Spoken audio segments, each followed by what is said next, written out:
Haleluya, haleluya. Puji nama Tuhan. Selamat hari Minggu Bapak Ibu. Dimanapun berada, di situ kita dilawat oleh Tuhan. Amin. Kita akan mendengarkan firman Tuhan. Terlebih dahulu, marilah kita berdoa. Bapa Surgawi, Bapa yang penuh kasih, penuh rahmat bagi semua orang, yang telah mengutus anakmu, Yesus Kristus, menjadi juru selamat, menjadi Tuhan dan Raja kami.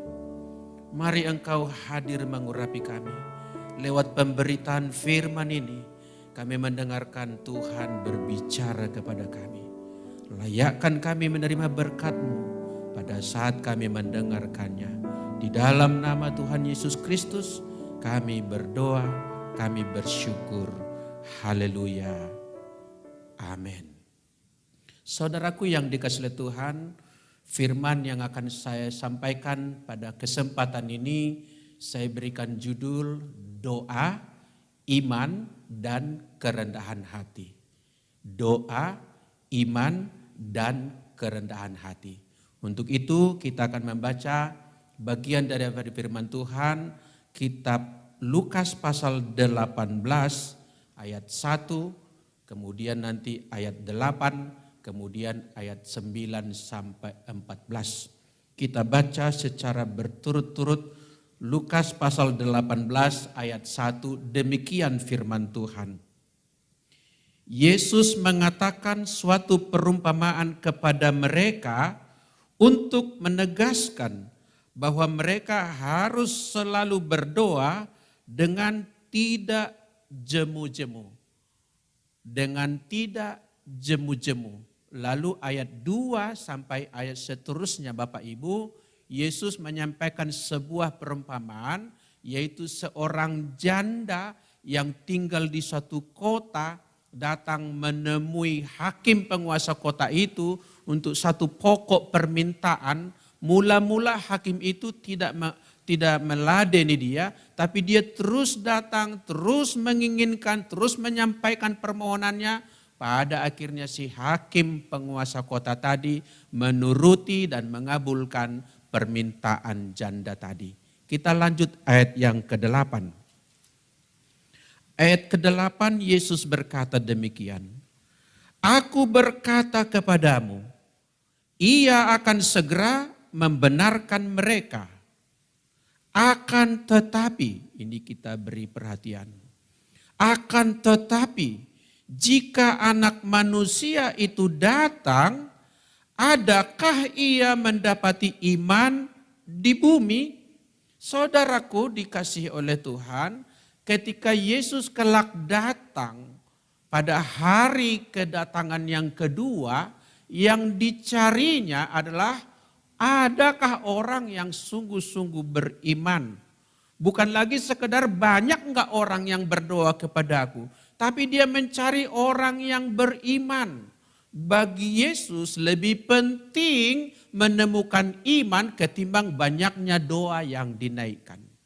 Lalu sesudah berkata demikian, Yesus menyampaikan lagi sebuah perumpamaan. Kita baca lengkap mulai ayat 9 sampai ayat yang ke-14. Demikian firman Tuhan.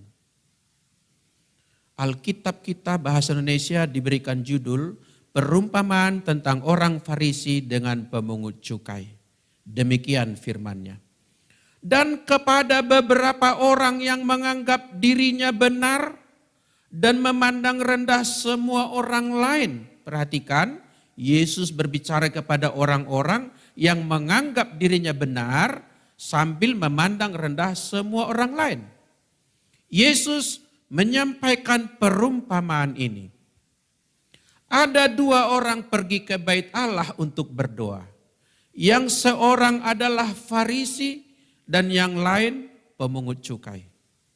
Orang Farisi itu berdiri dan berdoa dalam hatinya begini. Ya Allah, aku mengucap syukur kepadamu karena aku tidak sama seperti semua orang lain. Bukan perampok, bukan orang lalim, bukan pejinah, dan bukan juga seperti pemungut cukai ini. Dia lanjutkan ayat 12, aku berpuasa 2 kali seminggu. Aku memberikan 1/10 dari segala penghasilanku. Ayat 11 dan 12 ini adalah sebuah bentuk betapa dia mengikuti tuntutan-tuntutan keagamaan. Dan dia tidak dipandang salah dengan semuanya itu, dia bukan sedang bersaksi dusta. Bagus dalam hal itu, tapi nanti kita akan lihat di mana cacat daripada si orang Farisi tadi. Kita lanjutkan dulu ayat yang ke-13. Tetapi pemungut cukai itu berdiri jauh-jauh, dan ia tidak berani menengadah ke langit, melainkan ia memukul diri dan berkata, ya Allah, kasihanilah aku orang berdosa ini. Jadi sudah kita lihat bagaimana orang Farisi berdoa tadi, berikutnya bagaimana keterangan tentang bagaimana si pemungut cukai tadi berdoa. Kita lihat ayat terakhir yang merupakan hasil atau kesimpulan dari doa mereka. Ayat yang ke-14. Aku berkata kepadamu, kata Yesus, orang ini, maksudnya si pemungut cukai, pulang ke rumahnya sebagai orang yang dibenarkan Allah. Dan orang lain itu, yaitu orang Farisi, tidak. Sebab barang siapa meninggikan diri, ia akan direndahkan. Dan barang siapa merendahkan diri, ia akan ditinggikan. Puji nama Tuhan. Diberkatilah kita mendengarkan firman Tuhan. Firman yang hidup tidak pernah kembali dengan sia-sia. Ia akan menata hidup kita, ia akan menyembuhkan kita, ia memberikan hikmat kepada kita. Pokoknya firman Allah adalah berkat bagi kita semua. Katakan amin saudaraku. Haleluya, haleluya. Saudaraku yang dikasihi Tuhan, kita mau belajar dari doa dua orang tadi, yaitu Lukas 18 ayat 9 sampai 14. Ini tentang dua orang yang berdoa. Dua orang yang berdoa, lokasinya di Bait Allah. Satu pemungut cukai, yang satu lagi tadi adalah orang Farisi. Dari ayat-ayat tadi sangat kontras. Terdapat perbedaan yang sungguh-sungguh gapnya jauh. Di mana Yesus mengecam orang Farisi itu, tapi pada saat yang sama memberikan predikat dan pujian pengakuan dibenarkannya si pemungut cukai. Barangkali menurut ukuran-ukuran dunia, biasanya kita mengharapkan orang Farisi, kaum agamawanlah yang benar, tapi ini ternyata terbalik. Yang mendapatkan pujian adalah si pemungut cukai. Kita lihat dulu gambar ilustrasi. Kita lihat ini ada gambar yang saya ambil dari Google. Ya, ini sama-sama berdoa. Yang memakai baju jubah merah itu menggambarkan orang Farisi, yang di belakangnya tertunduk sambil memegang memukul dadanya itu si pemungut cukai. Sama-sama berdoa loh. Tetapi beda hasilnya. Sama-sama berdoa tetapi beda hasilnya. Kita lihat dulu head to head ya. Kita mau melihat apa yang menjadi perbedaan di antara mereka. Dimulai dari persamaan dulu. Persamaan di antara mereka sama-sama berada di Bait Allah. Berikutnya sama-sama berdoa. Dalam hal itu sama. Tetapi kemudian terdapat perbedaan. Coba kita lihat ya perbedaannya ini. Perbedaannya apa? Pekerjaan mereka berbeda. Yang satu rohaniawan, yang satu kaum yang disebut sekuler. Apalagi bedanya? Sikap berdoa dan isi doanya. Si orang Farisi berdoa sambil berdiri dan tidak mengeluarkan suara. Dia hanya berdoa di dalam hatinya, kemudian dia mengucap syukur dan dilanjutkan dengan apa klaim-klaim tentang kehebatan dan prestasi kerohanian dia. Sedangkan orang yang pemungut cukai tadi justru tidak berani menengadah ke langit. Tidak berani menengadah menghadap kepada Allah gitu. Memukul-mukul dirinya. Tetapi isi doanya berkata, Ya Allah, kasihanilah aku orang berdosa ini. Jadi baik cara berdoanya maupun isi doanya terdapat perbedaan di antara keduanya. Beda yang lain adalah corak teologinya. Ya tentu orang Farisi boleh disebut teolog. Pemungut cukai tentu bukan teolog, bukan ahli teologi, tapi dia berteologi loh. Kenapa saya sebut dia berteologi Bapak Ibu? Nampak dari doanya. Dia bilang, ya Allah, kasihanilah aku orang berdosa ini. Entah dia mengekspresikan teologinya secara formal atau tidak, setiap orang sebetulnya berteologi. Pemungut cukai ini menunjukkan bahwa teologinya adalah, saya ini bergantung kepada anugerah Allah, belas kasihan dari Allah. Sedangkan orang Farisi tadi teologinya adalah, ini saya sudah melakukan A, B, C, D, jadi aku layak. Berbeda corak teologinya. Dan karena perbedaan-perbedaan itu, berbeda hasilnya tadi. Yang satu pulang sebagai orang yang dibenarkan, yang satu pulang sebagai orang yang dinyatakan salah. Saudara yang dikasihi oleh Tuhan, bahwasanya orang Farisi ini dan pemungut cukai ini dua-duanya menjadi sorotan untuk kita dalami, kita pelajari agar kita mendapatkan pelajaran bagaimana doa itu kaitannya dengan iman, bagaimana doa dan iman kaitannya dengan kerendahan hati. Kita lihat dulu orang Farisinya. Saudaraku, orang Farisi ini nampak sekali ia adalah seorang memanipulasi doa. Kenapa saya sebut memanipulasi? Memang awal doanya dimulai dengan aku mengucap syukur kepadamu ya Allah. Bagus. Mengucap syukur itu bagus. Tapi kemudian lanjutannya langsung klaim-klaim, pengakuan-pengakuan sepihak dari dirinya bahwa dia begitu layaknya di hadapan Tuhan dengan berkata, aku tidak sama dengan semua orang lain. Aku beda. Orang lain di bawahku. Aku benar. Nah, mulai nampak penyakitnya. Tambah lagi kalimat-kalimat dia. Aku ini bukanlah orang perampok. Betul dia bukan perampok mungkin. Bukan begal di jalan raya mungkin. Tetapi ini di hadapan Allah memamerkan sesuatu. Dimulai dari ucapan syukur tapi kemudian klaim dan pamer kerohanian dia. Aku bukan orang lalim, aku tidak sama seperti pemungut cukai ini. Dia langsung compare dirinya dengan orang yang sedang beribadah di tempat yang sama dengan dia. Dia meninggikan dirinya dan merendahkan kawan yang lain itu. Ditambah lagi dia membeberkan lagi prestasi rohaninya. Aku, kata dia, berpuasa 2 kali dalam seminggu. Pada masa itu ada terdapat tradisi orang Yahudi berpuasa 1 kali dalam setahun. Gelombang berpuasanya sekali dalam setahun. Tetapi dia katanya tiap minggu ada tersedia 2 hari dia berpuasa. Ditambah lagi aku menyetor perpuluhanku dari setiap penghasilan yang kudapat. Semuanya itu tidak dusta, tapi ketika mengungkapkannya sambil mengatakan aku tidak sama dengan semua orang lain, aku berbeda dari orang lain dan merendahkan orang lain. Disitulah cacat daripada doa itu saudaraku.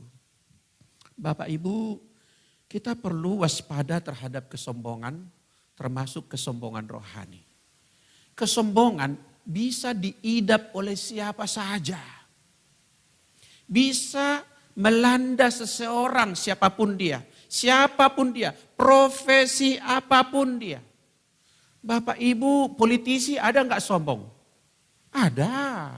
Artis ada. Olahragawan ada. Hamba Tuhan juga ada. Orang kaya ada sombong? Ada. Orang miskin? Ada juga. Yang cantik ada sombong? Mungkin banyak. Yang miskin, yang jelek ada yang sombong? Mungkin banyak juga. Jadi siapapun bisa menjadi sombong. Bisa sombong kapan saja. Bisa sombong di mana saja. Yang ini orang Farisi sombong lokasinya di mana? Di bait Allah. Waktu apa? Waktu beribadah. Bahkan orang bisa menyombongkan kebodohan loh Bapak Ibu. Sesuatu yang janggal mungkin. Ada orang menyombongkan kebodohan. Contoh, pernah ku dengar orang begini tadi. Tadi waktu lampu merah itu, aku berani dan menerobos dan berhasil katanya. Sebuah kebodohan. Diceritakan seperti sesuatu predikat kebaikan, menerobos lampu merah. Ada lagi orang mungkin menyombongkan kebodohan. Aku ini enggak kerja, tapi aku kaya.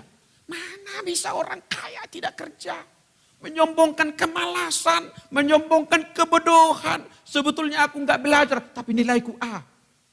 Ada orang menyombongkan kebodohan. Ada orang menyombongkan kerohanian. Apa saja bisa menjadi sesuatu yang bisa disombongkan. Saudaraku, kita harus hati-hati dengan topeng agama. Apa maksudnya topeng agama? Masker. Kalau sekarang masker untuk mulut dan hidung kita, tapi ada mask juga yang menutupi seluruh wajah. Topeng namanya. Topeng agama itu apa? Begini maksud saya. Sering terjadi bahwa memang agama berusaha mengeluarkan orang dari lumpur dosa. Mengeluarkan orang dari wilayah dosa. Tapi kemudian ketika dia masuk di dalam ranah agama, justru berbuat dosa dengan cara dan bentuk lain. Di dalam keagamaan itu bahkan tidak jarang orang melakukan kejahatan in the name of God. Membunuh atas nama Tuhan. Kejahatan bisa terjadi di luar agama. Bisa juga terjadi di dalam agama. Termasuk ini orang Farisi. Yang seharusnya adalah leader kerohanian. Ternyata dia jeblok pada kesempatan ini kita temukan. Saya tidak mengatakan semua orang Farisi pada waktu itu begitu. Tapi ini case yang diangkat oleh Tuhan Yesus. Saudaraku, kesombongan tentu adalah dosa. Awal dari kejatuhan pun disebut adalah congkak, kesombongan. Sangkin Allah tidak pernah kompromi dengan kesombongan. Saudaraku, sampai pernah Yesus marah di pelataran bait Allah. Marah kalau tidak segan kita menggunakan murka. Dia marah karena terjadi eksploitasi ibadah di sekitar bait Allah. Dia menjungkir balikan meja-meja penukar uang dan mengusir pedagang-pedagang merpati, memporak-porandakan. Dan Yesus berkata, rumahku disebut rumah doa, tetapi kamu menjadikannya sarang penyamun.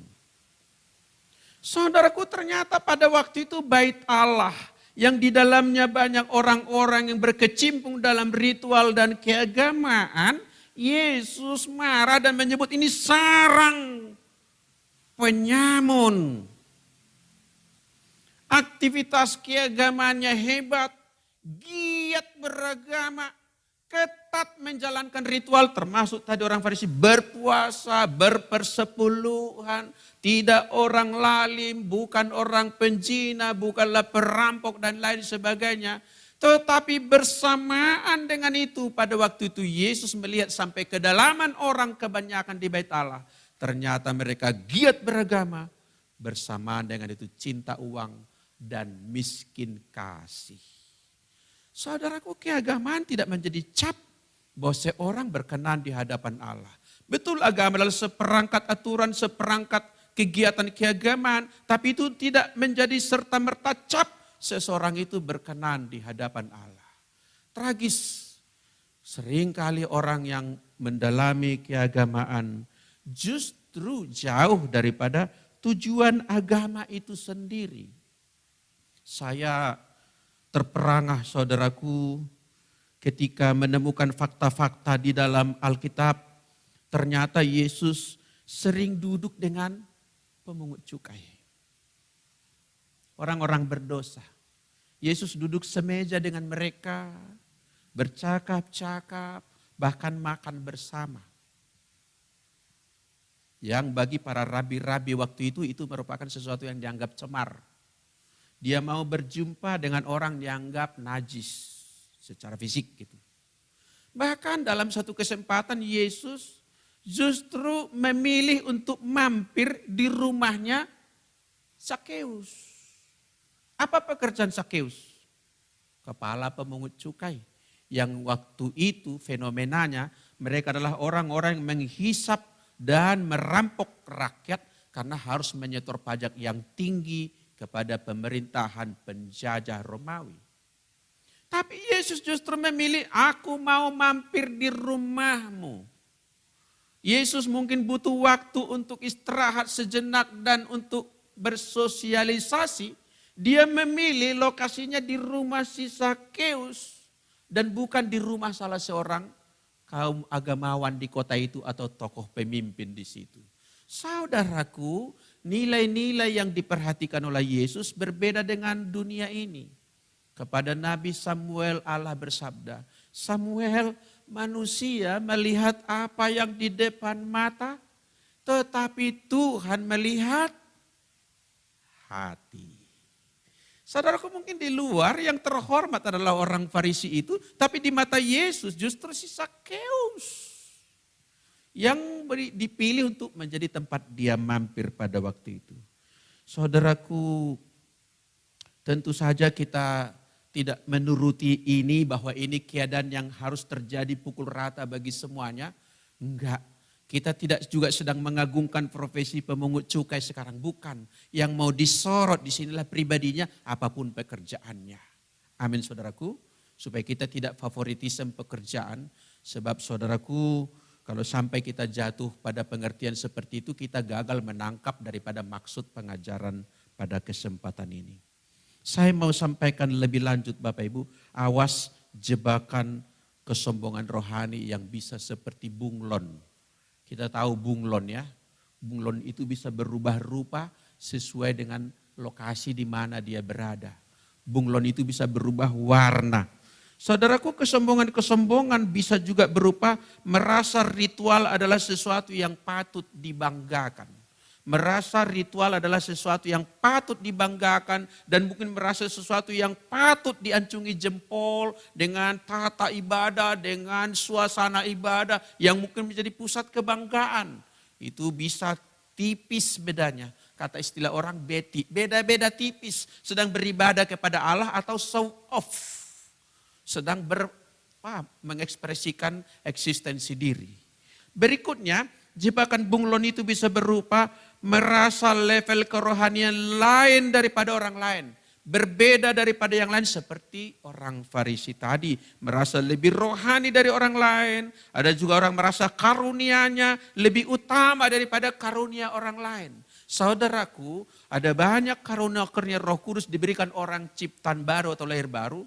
Masing-masing karunia itu ada mujizat, ada karunia iman, ada karunia penyembuhan, ada karunia mengusir setan, ada karunia banyak lagi. Perbuatan baik, penata lain dan sebagainya. Semua levelnya itu sama. Tidak ada ranking 1, tidak ada ranking 2. Tidak perlu kita banggakan, lihat dong gue, saya bisa mengusir setan. Yang lain tidak bisa berkata, aku dong melakukan mujizat. Tidak, semua karunia itu rankingnya sama.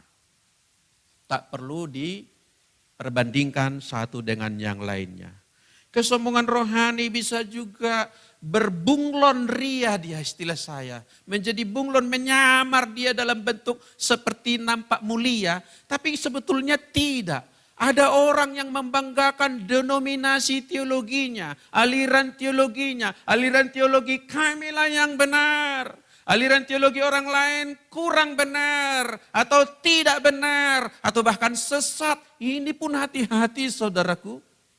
Itu bagian daripada kesombongan doktrinal yang juga adalah dicela oleh Allah.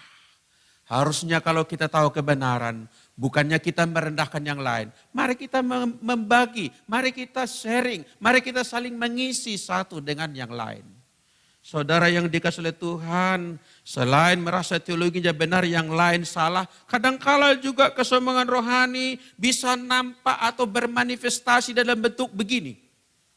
Dia itu bisa tegas, dia itu bisa keras terhadap orang lain. Terhadap orang lain dia selalu berlaku keras dan tegas. Tapi kepada diri sendiri lembek dan kompromi. Itu pun bagian dari kesombongan. Terlihat di depan orang lain dia punya integritas, punya disiplin yang hebat. Padahal di dalam dirinya nyonyor babak belur. Saudaraku yang dikasih Tuhan, berbagai rupa kesombongan bisa terjadi. Ada juga orang sombongnya begini dia. Gua mah anak Tuhan. Corona gak mempan sama gua. Itu juga kesombongan loh. Bahkan ada orang mengutip ayat. Enggak salah ayat itu, tapi Anda mungkin salah memaknainya. Anda merasa karena ada hamba Tuhan, Anda adalah orang Kristen, Anda akan dipagari oleh Allah begitu rupa, termasuk di dalam kecurangan, kesalahan dan kecerobohanmu. No, no, no, no, no. No. Allah tidak melindungi kecerobohan kita. Allah tidak pernah membenarkan kesalahan kita. Jangan sombong sebagai orang Kristen, orang beriman. Seolah-olah apapun tantangan dunia ini, itu hanya bagi orang lain. Bagi gua, enggak mempan. Saudaraku yang dikasihi Tuhan, kesombongan juga bisa berupa begini. Memperlakukan seolah-olah itu Allah pribadi. Allah itu Allah pribadi baginya. Personal God. Bahwa Allah itu dia akan menuruti apa saja yang ku mau. Kenapa? Karena aku anaknya. Itu pun kadang-kadang tipis bedanya. Mula-mula keyakinan hal yang normal benar, tapi kemudian kalau dieksploitasi bisa menjadi suatu kesombongan. Karena aku anak Tuhan, aku menerima semuanya. Kamu bukan anak Tuhan, kamu berarti anak hantu. Kesombongan bisa menyamar dengan berbagai cara. Bagaikan bunglon yang dulu sombong di bait Allah orang Farisi itu. Ada enggak itu di zaman modern ini? Ada. Pakaiannya sudah berubah, tidak seperti tadi lagi bajunya warna merah, rambi-rambi begitu. Udah lain. Pekerjaannya pun mungkin udah lain. Tapi roh kesombongan yang bermula di Taman Eden. Manusia ingin menjadi sama seperti Allah. Lepas dari kontrol Allah. Allah jangan mengatur gue. Itu juga ada di sepanjang zaman. Saudara yang dikasihi oleh Tuhan, mungkin bagi beberapa orang khotbah Bapak ini terlalu keras. Tidak apa-apalah Bapak Ibu. Kalau keras pun ini berlaku bagimu, berlaku bagiku. Sama-sama katakan, sama-samalah kita. Amin. Sama-samalah kita.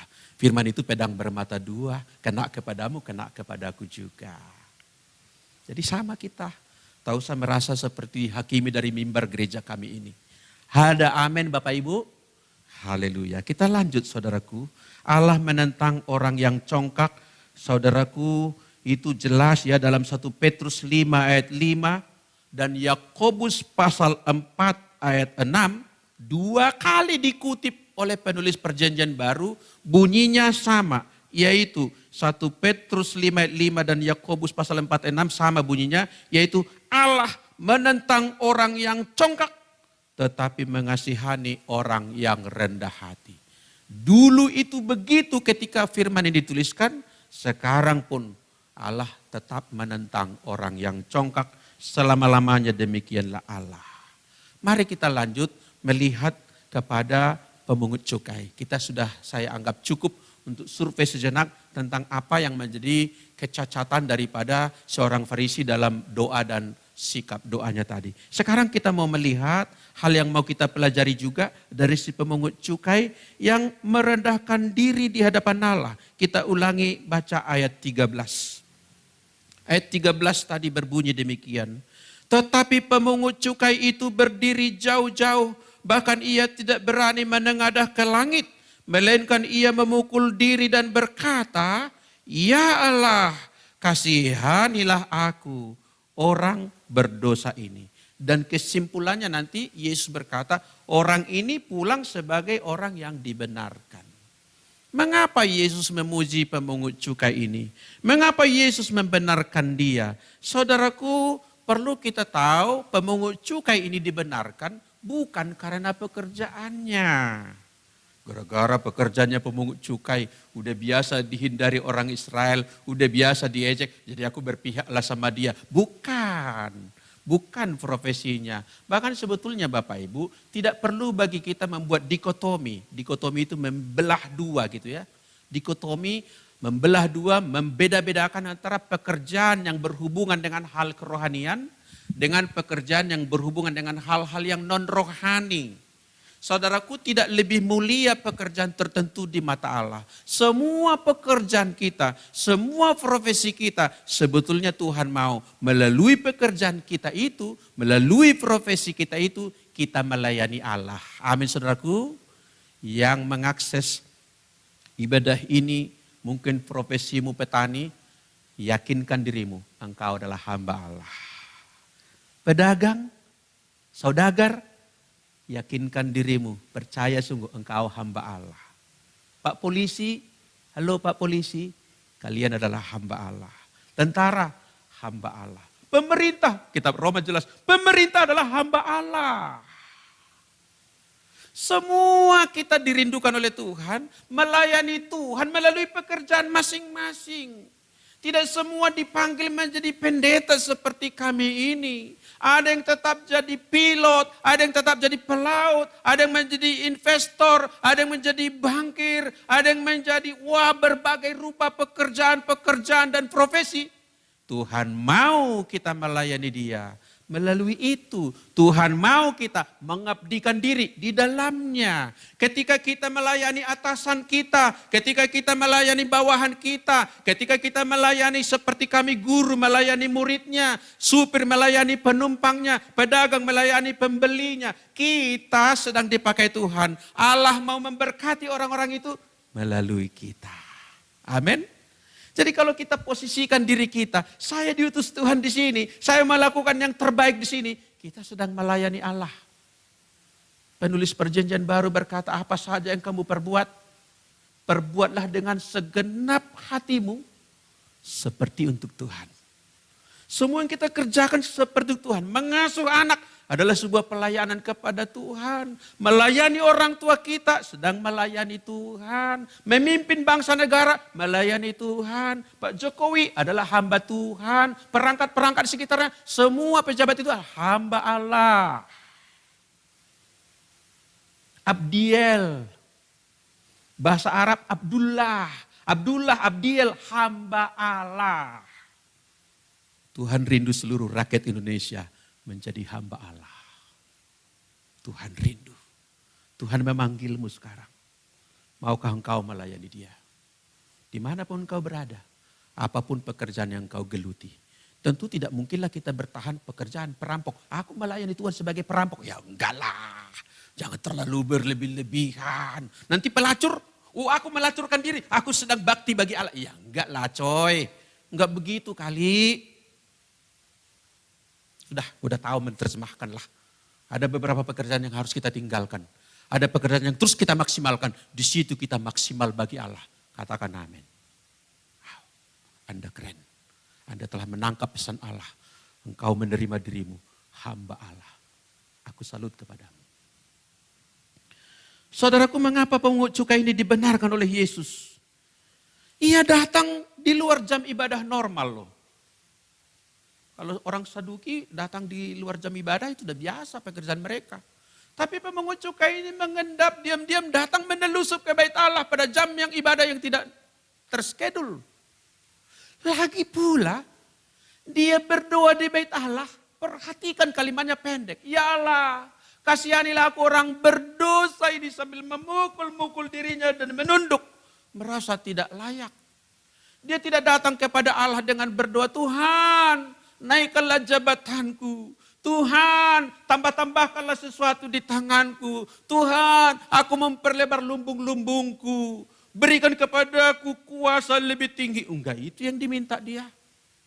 Wow, saya percaya hal-hal itu semuanya bonus saja.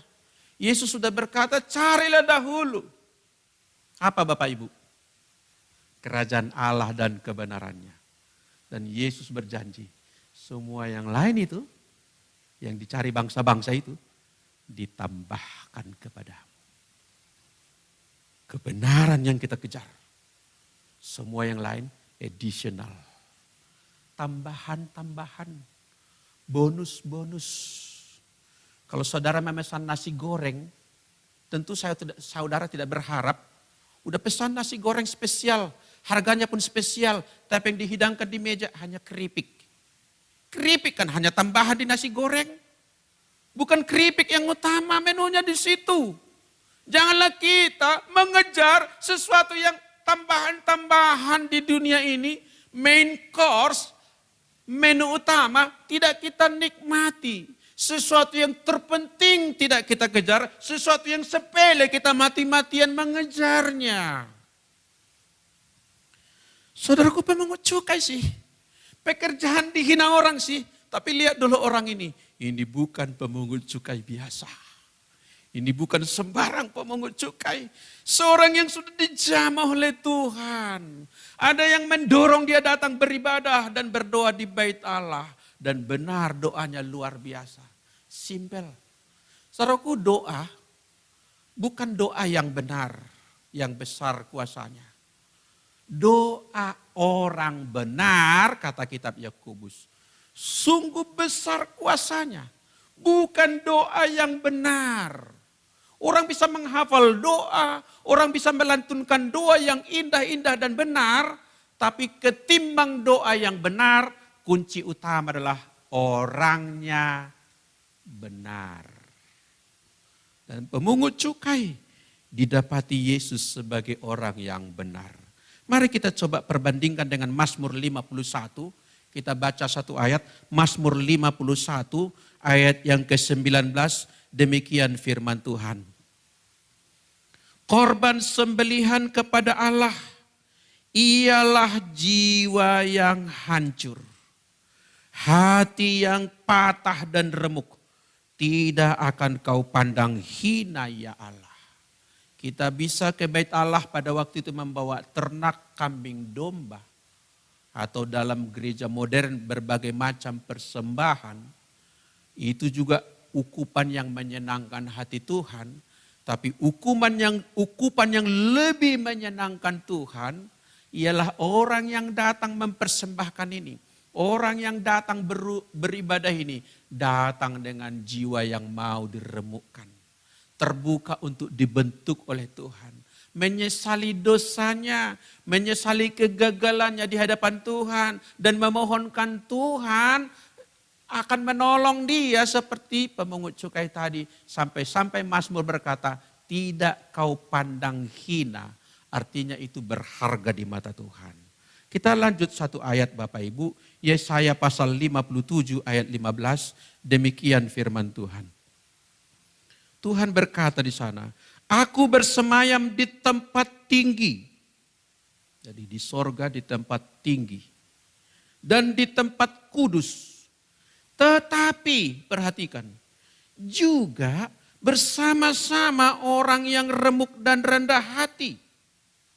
Jadi Allah itu berdiam bersemayam di sorga. Bersamaan dengan itu dia berdiam di dalam orang beriman yang datang beribadah dengan jiwa yang diremukkan. Yang mau dibentuk oleh Tuhan. Sampai Tuhan menyetarakan, aku berdiam di tempat maha tinggi, tapi berdiam juga di dalam diri, di dalam hati orang yang mau dibentuk olehku. Saudaraku yang dikasihi Tuhan, maka poin saya pada pemungut cukai ini ialah jadilah kita rendah hati. Amin. Judul khotbah ini tadi adalah doa, iman, dan kerendahan hati. Doa, iman, dan kerendahan hati. Saudaraku, di masa corona ini misalnya sedikit singgung saja, saya tidak mengupas itu. Harusnya ini merupakan khotbah universal, khotbah sedunia, memanggil semua orang untuk menjadi rendah hati. Bahwa kita tidak mampu. Bayangkan dalam hitungan bulan, tradisi dunia berubah, kegiatan berubah, banyak hal yang tidak bisa kita kerjakan. Kalau begini pun kita masih angkuh Bapak Ibu, masih sombong atau menyombongkan sesuatu dari diri kita, wah kebangetan saudaraku. Kebangetan itu, udah terlalu luar biasa itu. Hari ini kita dipanggil untuk menjadi rendah hati. Saya tiba pada bagian akhir khotbah ini. Antara doa, iman, dan kerendahan hati. Tadi pagi ketika saya menyiapkan ulang khotbah ini, saya member dari sebuah grup Aspenkris, Asosiasi Sarjana Pentakosta dan Karismatik.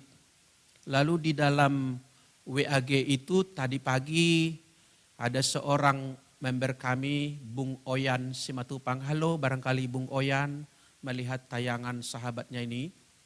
Saudaraku, Bung Oyan share satu tulisan dari seorang bernama Chris Green, seorang teolog Pentakosta dari Southeastern University di Amerika. Panjang tulisan daripada Chris Green itu yang saya soroti dan menarik. Dia katakan demikian. Ministry must begin and end in prayer. Wow, dia sangat menekankan peranan doa di dalam pelayanan. Bahwa doa itu harus ada pada titik awal, permulaan, sebelum terjun ke pelayanan, sebelum pergi melayani, tapi juga pada bagian akhir. Dari alfa dan omeganya pelayanan, doa, doa, doa. Penting sekali berdoa Bapak Ibu.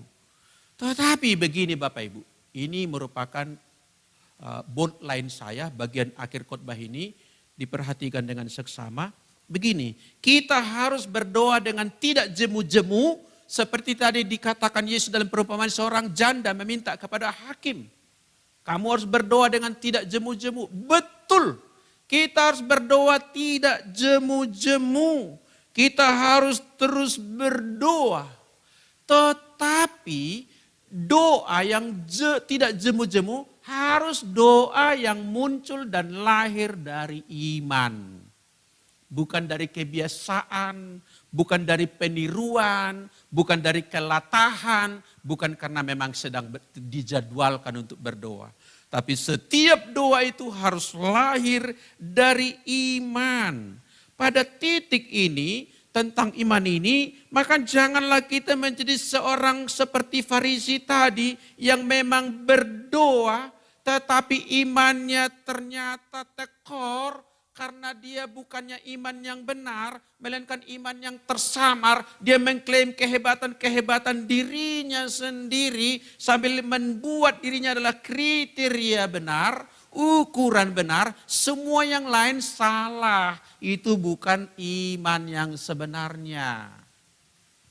Bukan iman yang sebenarnya.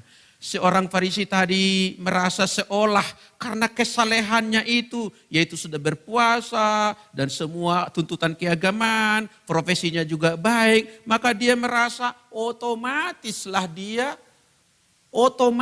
mendapatkan perkenanan dari Allah. Ternyata sebaliknya yang terjadi.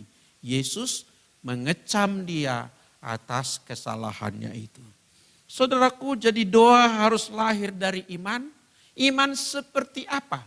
Iman seperti si pemungut cukai ini Bapak Ibu. Bagaimana pemungut cukai ini?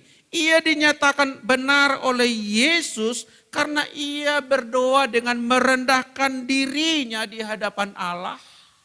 Dan memang Yesus memberikan kesimpulan sebab orang merendahkan dirinya akan ditinggikan. Sebaliknya orang meninggikan dirinya akan direndahkan. Jadi jangan kita latah begitu rupa mengikuti si janda yang tidak berlelah-lelah tadi untuk berdoa. Itu memang harus berdoa, ya, pray whatever happen, apapun yang terjadi teruslah berdoa. Tapi doa harus lahir dari iman, dan iman yang benar haruslah dibuktikan dengan posisi diri kita rendah di hadapan Allah. Mengapa harus rendah hati? Begini Bapak Ibu, ini kalimat penting terakhir saya.